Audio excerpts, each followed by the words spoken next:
A espera acabou. Hoje vou te contar a história do Lobo Branco, dando continuidade à saga do Imperador Albino, Elric de Mel e Boné, adaptada para HQ. Eu sou a Pan e saúdo seu retorno, mas se é novo por aqui, seja bem-vindo. Assista esses dois vídeos aqui primeiro, para não ficar perdido, na trama do Elric. E fique até o final, porque tem desafio. E peço de coração a todos que golpeiem o vídeo de like, se inscreva e comenta muito aqui embaixo, pois o Feldric e eu lemos tudo que vocês escrevem e anotamos suas sugestões, para trazer pro canal. E agora, sem mais delongas, vamos para a história.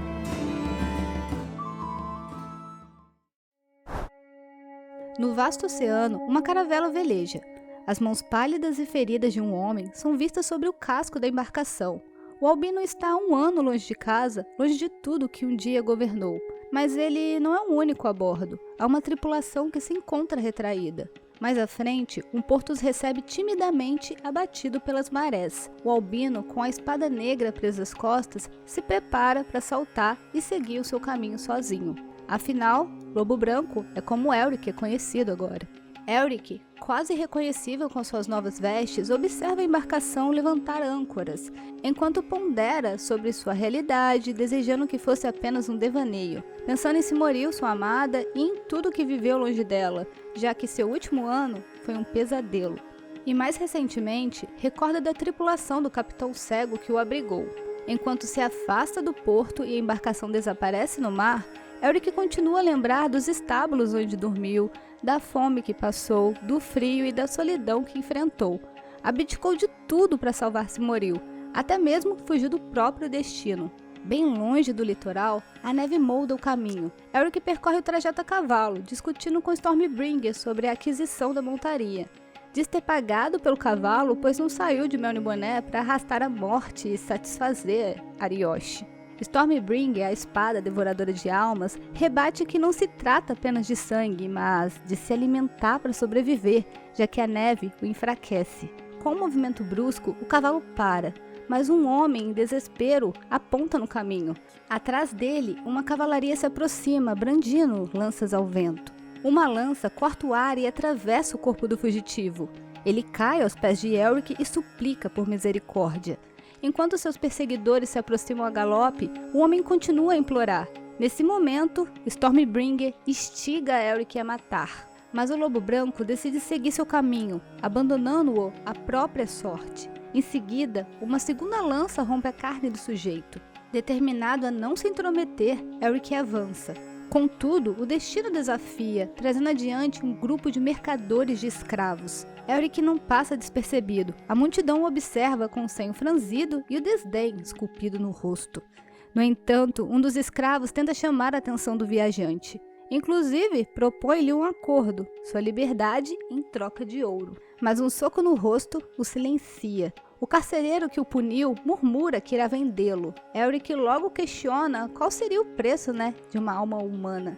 O mercador ironiza, dizendo que, ao comprar a alma do prisioneiro, o corpo vem junto, e estima que o homem robusto valha uma roda de Mel e Boné. Elric então lança a moeda ao mercador. Surpreso pelo pagamento, o mercador informa que o viajante pode ficar com toda a carga e metade dos cavalos. Elric retruca, de forma arrogante, que com essa quantia poderia comprar a cidade onde o mercador pretendia vendê-los, mas se dá por satisfeito com a alma dele e de seus companheiros. Imediatamente, o mercador leva os dedos à bainha e o ameaça com seu aço.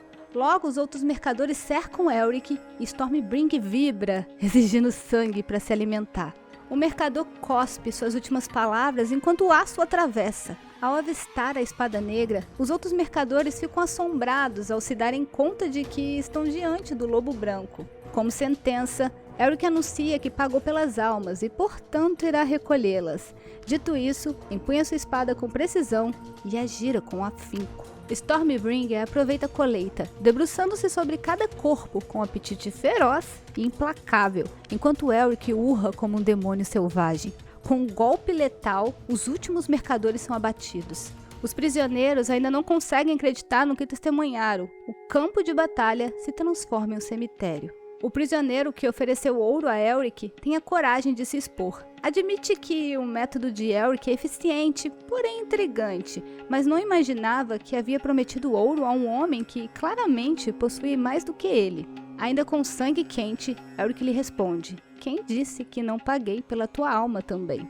Sem hesitar, o prisioneiro dá um passo à frente e se apresenta como sendo Smjorgan, o Calvo, conde e mestre mercador marítimo da Ilha das Cidades Púrpuras. Além disso, se oferece para acompanhar Elric até que, a dívida seja quitada. Elric considera a oferta. E assim, Elric de Melniboné e Smjorgan, o Calvo, iniciam sua jornada. O dia se despede e eles se recolhem em frente a uma fogueira. Smjorgan tagarela, tentando entender por que o imperador deixaria, seu palácio, criando uma história de que a vida no trono era tão suave que Elric preferiu enfrentar os perrengues nos reinos jovens. Em contrapartida, Elric sugere que isso não deve ser diferente para um conde, que prefere viajar sobre açoite. Isso faz Smjorgan gargalhar, e ele declara que aprecia mesmo uma chibata. Smjorgan compartilha com Elric a sua história, dizendo que se tornou prisioneiro após seu navio ser atacado por piratas. Sua frota sucumbiu e ele sobreviveu apenas porque tinha valor para os mercadores de escravos. Com bom humor, ele faz piadas sobre seu próprio destino e volta a pressionar Elric para saber sua história. Pressionado, Elric conta sobre Simoril e o preço que pagou para salvá-la. Após isso, a curiosidade de Elric desperta para saber o que tanto Smjorgan esculpe na madeira.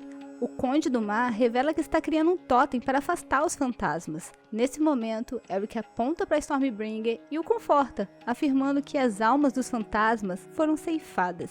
As chamas ardem com mais intensidade enquanto Elric e Stormbringer discutem no meio da madrugada. Com a espada empunhada, Elric tenta acalmar Stormbringer, que deseja o sangue de Smjorgan.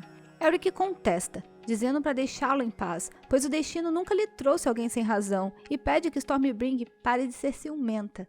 Então, a espada muda o foco da conversa para alertá-lo sobre a aproximação de um lobo. Uma aura espectral envolve o lobo, e Elric logo percebe que não se trata de uma criatura deste mundo, mas de um mensageiro invocado por um feiticeiro. Enquanto Elric tenta descobrir quem o enviou, o lobo fantasmagórico deixa um medalhão adornado para que Elric o pegue, e em seguida desaparece no vazio da noite.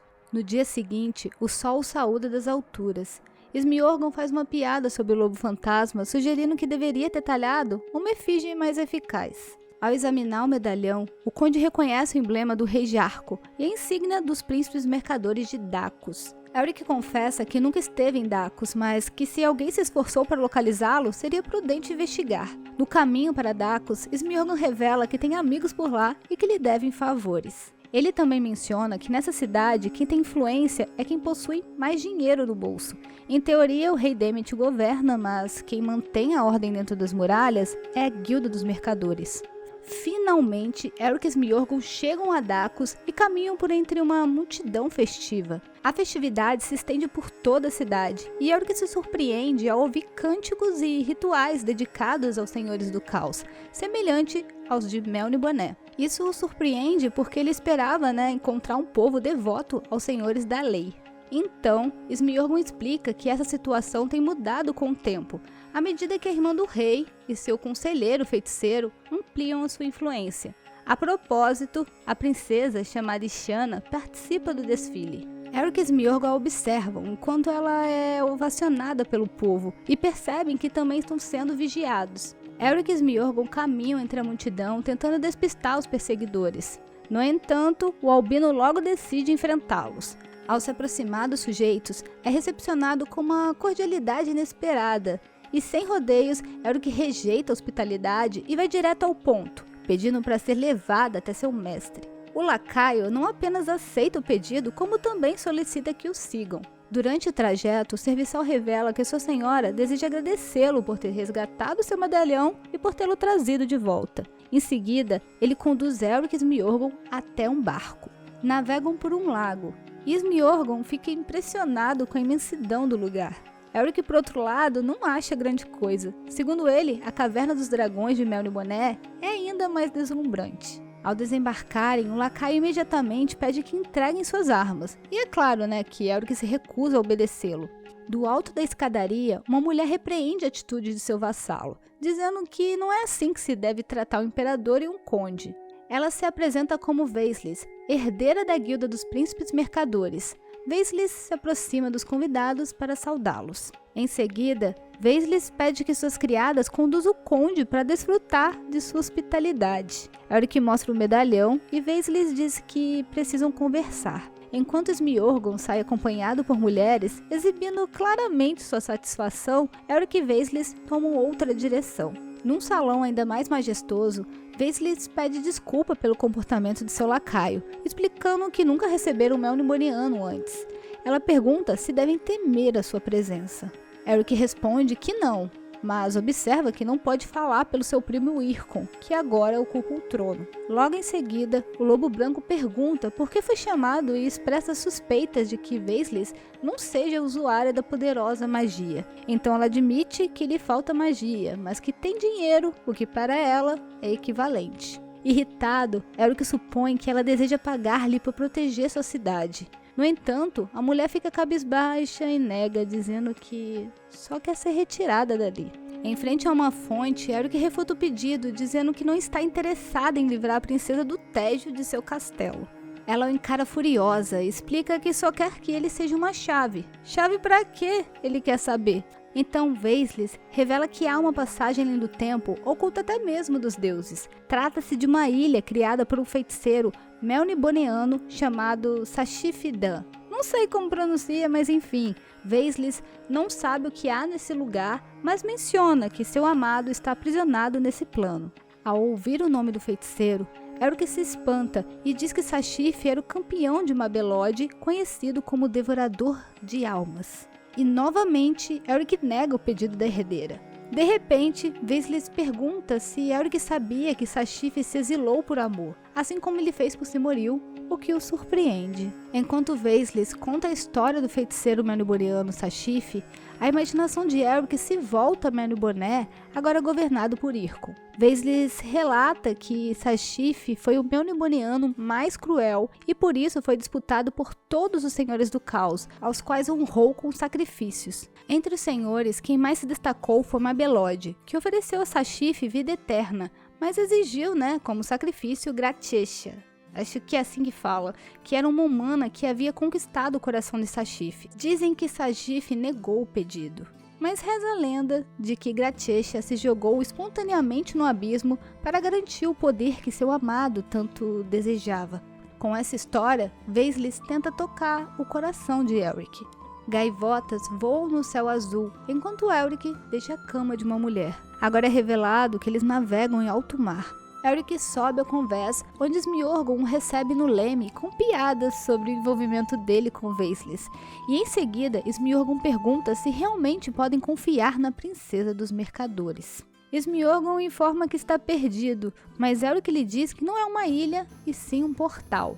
Enquanto outros tripulantes são apresentados no cenário, o Albino confessa não saber como é a aparência de um portal carmesim. Sobre a confiança em Weasley, Eric responde que ela oculta certas informações dele, mas que sabe para onde os está levando. De repente, uma magia poderosa é emanada do corpo de Eric, que fica confuso quanto à razão. Então Weasley o lembra que havia dito que ele é a chave para o portal. Com a chave, o portal se abre.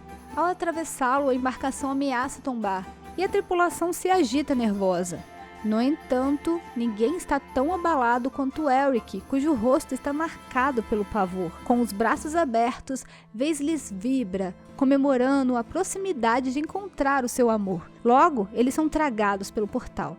Uma luz forte, vinda de 2 sóis, desperta Eric, que tateia o chão desesperadamente em busca de Stormbringer. Ele recupera sua espada e observa o ambiente pantanoso ao seu redor. Enquanto vagueia pelo caminho, tentando compreender onde caiu, faz todo o possível para despertar Stormbringer. Mais adiante, Eric encontra Weasley, que está assustada e aponta para algo que a está afligindo. Eric e Weasley observam um navio naufragado ao longo da praia. Eric agora tem certeza de onde está, Melniboné, a Ilha do Dragão. Ao avistar Eric, Smeagol menciona que ouviu Weasley dizer que eles estariam em Melniboné e pergunta se isso é verdade. Eric confirma, mas diz não perceber a presença de magia e nem ouvir os batimentos cardíacos de seu dragão. Enquanto isso, Weasley parece atordoada e Smeagol se aproxima dela. No entanto, Eric o impede e aponta sua espada para o pescoço da mulher, dizendo que ela também não parece a mesma e exige saber seu nome. Sua voz elevada desperta seres que estavam ocultos nas sombras. Uma criatura de forma grotesca se ergue. Weasley, Eric e Smeagol se assustam. O monstro se aproxima e logo outras criaturas cercam os três. Eric reconhece rapidamente que são as almas condenadas da ilha. O cerco aperta ao redor deles, e Eric clama por Stormbringer, pedindo seu poder, mas a espada não lhe responde, e sem outra saída, Eric lembra de seu mestre. Durante o combate, Eric suplica pela ajuda de Arioshi, o Senhor das Espadas Negras, pedindo para que ele não abandone, pois não conseguirá segurar a horda de monstros por muito mais tempo. Mas Arioshi não vem ajudar. De repente, uma voz desconhecida declara que os Senhores do Caos não são bem-vindos ali. Enquanto fala, as criaturas abrem caminho para que ele passe. Ao se aproximar, ele sente a grandeza que emana do sangue doente do albino e logo descobre que se trata de um Melniboneano e exige saber seu nome. Eric responde que o desconhecido lhe deve obediência, pois é o seu soberano, o 428º imperador. Sashif, o mestre feiticeiro, desdenha do imperador, comparando-o com suas aquisições. Ele declara que seu palácio possui tanto prestígio quanto o de Eric, e que seu anel não é menos genuíno do que o dele. Além disso, afirma que, embora seja o rei sob os 2 sóis, não será mal educado com o convidado e lhe proporcionará uma boa recepção. Em seguida, Sashif leva Eric para ver o trono de Rubi. Sashif confessa que o lugar é uma copa fidedigna de Melniboné, já que é fadado à eternidade, ele não quis abrir mão dos luxos do reino em sua prisão. Eric se surpreende ao descobrir que Sashif está aprisionado e exige saber onde estão sua espada e seus companheiros. A preocupação de Eric com os outros faz com que Sashif desconfie que ele seja, o verdadeiro Melniboneano. Depois, o feiticeiro afirma que voltarão a se encontrar, mas antes disso lhe mostrará as partes do palácio que Eric não conhece. Durante o tour com Sashif, Eric descobre uma história muito mais rica sobre seus ancestrais, revelando que os primeiros Melniboneanos tinham sangue mais puro. Nesse momento, Eric zomba, pois não acredita nas palavras do campeão de Mabelode. Ao ouvir esse nome, Sashif se enfurece. Com magia, Sashif tortura Eric, acusando-o de estar ali apenas para pronunciar aquele maldito nome. Então ele lança Eric para longe e, sem lhe dar a chance de responder, afirma que Eric é jovem demais e não sabe metade da história. Segundo Sashif, Eric não passa de um ignorante soberbo que rejeita suas próprias origens. Logo, Sashif o arrasta pelo corredor, dizendo que lhe ensinará o que precisa saber. Sashif atravessa uma entrada diante de um precipício e desce arrastando Eric com magia por uma escadaria colossal. Durante a descida, o mestre feiticeiro usa sua saliva acumulada de séculos de exílio para declarar que terá toda a eternidade para fazer Eric compreender que os Senhores do Caos corromperam seu povo, transformando-os em peões de seu tabuleiro. No entanto, isso não deveria ser assim. Os Melniboneanos precisam controlar seu próprio destino. Finalmente, chegam ao último degrau, e ao fundo avistam as almas condenadas, mantendo Smeagol e Weasley como reféns. Sashif encara a moça enquanto se lembra de sua amada Gratesha. Ao avistar Eric, Smeagol tenta se soltar dos monstros que o cercam. No chão, o jovem imperador pede que libertem todos, afirmando que nada os força a agir daquela maneira. Sashif concorda que devem comandar seu próprio destino. Ao ouvir essas palavras, Weasley desperta e diz que sentiu falta de Sashif. Ela se aproxima do mestre feiticeiro, revelando que já viveu muitas vidas, renascendo em vários corpos, mas nunca perdeu a esperança de reencontrá-lo. Weasley pergunta se ele a reconhece e tenta tocar seu rosto, mas inesperadamente Sashif a empurra enfurecido. Weasley, ou melhor, Gratesha, sentindo-se ofendida por Sashif não a reconhecer, avança até a beira do precipício sob a lava incandescente e pergunta se ele precisa vê-la sucumbir novamente para acreditar em sua identidade. Sashif ainda está incrédulo, pois ouviu a alma dela ser despedaçada. Nesse momento, Gratesha revela que suas almas foram as únicas coisas que Mabelode não pôde tomar, mas que foram punidas em suas próprias prisões, ela reencarnando continuamente e ele em sua prisão de ódio. Em seguida, ela esclarece que não veio para se juntar a ele, mas para libertá-lo. Então, dando um passo para trás, ela se joga no abismo. Gente, ela fez de novo. Em desespero, Sashif grita pelo nome de sua amada e se pergunta se não sofreu o suficiente, já que foi castigado por vê-la morrer 2 vezes. Por fim, questiona se isso não é mais um truque de Mabelode. Estando extremamente furioso, Sashif anuncia a Mabelode que esse mundo amaldiçoado irá desaparecer. Uma magia inconcebível é emanada. Smiorgon se esforça para alcançar Elric, que está preso em meio ao caos. Ele puxa o lobo branco tentando escapar, já que tudo ao redor está desmoronando. Elric responde que, sem sua espada, ele não tem forças para fugir e que já é tarde demais. Nessa hora, Sashif rebate, afirmando que nunca é tarde demais e que tudo isso terminará, mas apenas com ele. Os pés de Elric tornam-se leves e seu corpo começa a pairar no ar. Sashif se despede, agradecendo por ter acompanhado Gratesha. Ele reitera que, embora Elric não saiba sobre suas origens, ainda terá uma vida inteira para descobrir. Logo após, Sashif se lança no abismo, reunindo-se com sua amada, enquanto Elric e Smiorgon são sugados por um portal. O portal se abre acima de um oceano, e Elric, Smiorgon e Stormbringer são lançadas ao mar. Smiorgon é o primeiro a recuperar a consciência e começa a procurar por Elric, gritando seu nome. Enquanto isso, o corpo de Elric afunda nas águas profundas, mas Stormbringer vem ao seu resgate. Elric desperta e vê Smiorgon à sua frente. Imediatamente, o Albino pergunta onde estão. Smiorgon explica que Elric dormiu por 2 dias e que eles foram resgatados por um navio.